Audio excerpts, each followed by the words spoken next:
Первой остановкой во время визита стал Удорский отдел филиала Главрыбвод. Здесь искусственно воспроизводят рыбные ресурсы. По госзаданию выращивают мальков сига и хариуса. Мощность цеха 2 миллиона 80 тысяч.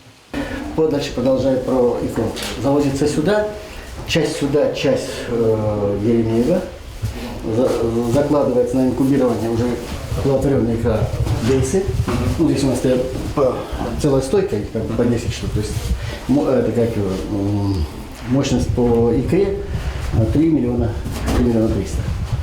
То есть дальше вот как роддом. За 5 лет в реку Мизень выпущено 400 тысяч штук молоди щуки, 215 тысяч мальков хариуса и 300 тысяч сига. Специалисты наблюдают также за состоянием реки, изменением русла, дна, следят за наличием кормовой базы. Далее Владимир Уйба возложил цветы к мемориальной доске, посвященной гвардии младшему сержанту 6-й роты 104-го полка Псковской дивизии ВДВ, уроженцу Удары Константину Кривушеву. Она расположена на фасаде Косланской школы, которую юный Костя и оканчивал. И вот теперь в Кослане есть еще и памятник. В том последнем бою 20-летней давности таких, как наш герой, не вернувшихся, было 84. Посмертно 19-летний ударчанин был награжден орденом мужества. Не мог бы жить, дожить, радовать нас, всех любить, уважать, ценить. Но судьба поступила иначе. И теперь нам осталось только гордиться и вспоминать его хорошее имя.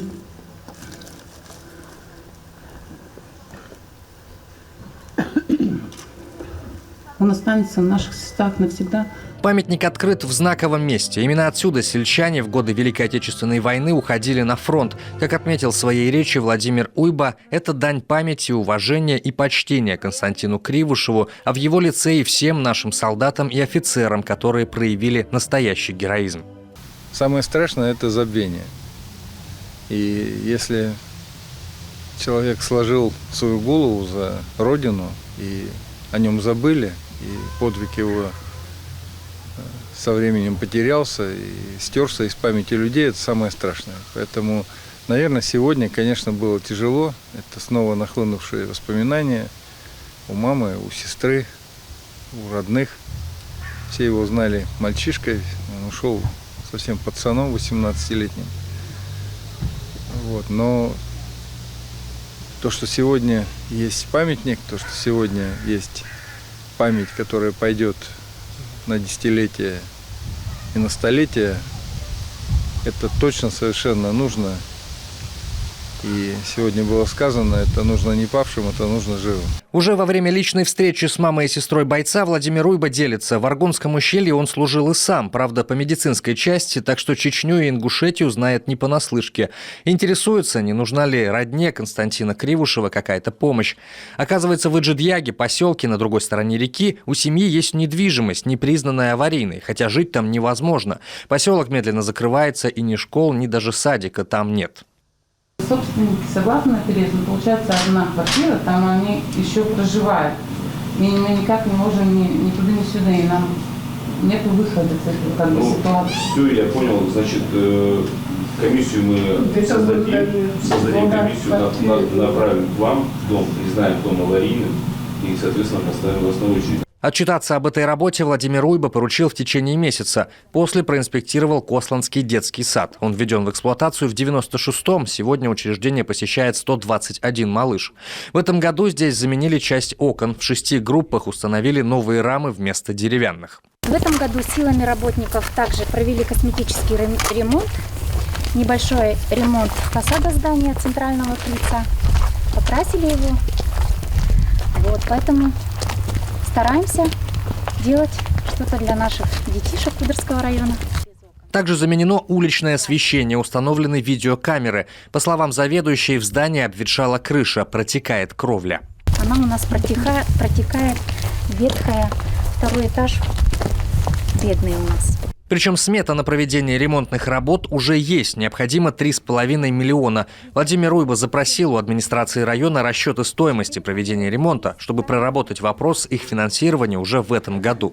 Один из поставщиков продукции в детский сад – местный предприниматель Валерий Остапов. В 2018 году он запустил в эксплуатацию хлебобулочное производство. Пока вот выпекаем 300 хлеба и столько же где-то выпечки. 300 булок.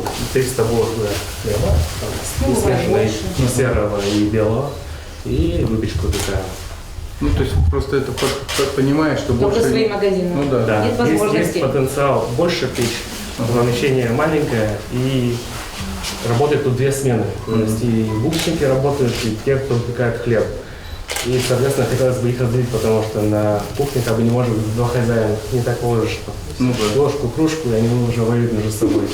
Помещение у нас есть. Уже по традиции визит исполняющего обязанности главы Коми завершается встречей с депутатами района и главами сельских поселений.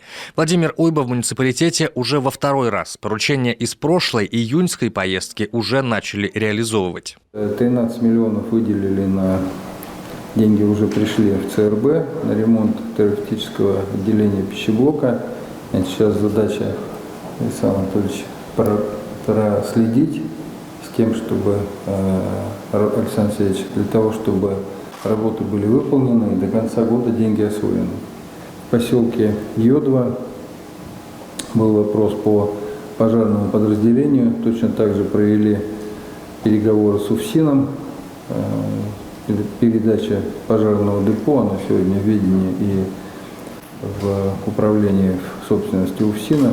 Значит, был Калашников Александр Петрович, встретились с ним, обсудили, поручения все даны, поэтому сейчас идет передача из федеральной в муниципальную собственность. В этот визит вопросов с мест немало. Это переселение, ремонт муниципальной собственности, подготовка к новому учебному году. Также затронули федеральную программу формирования комфортной городской среды и, разумеется, ремонт дорог. Евгений Стокас, Иван Богомолов, телеканал Юрган, Ударский район.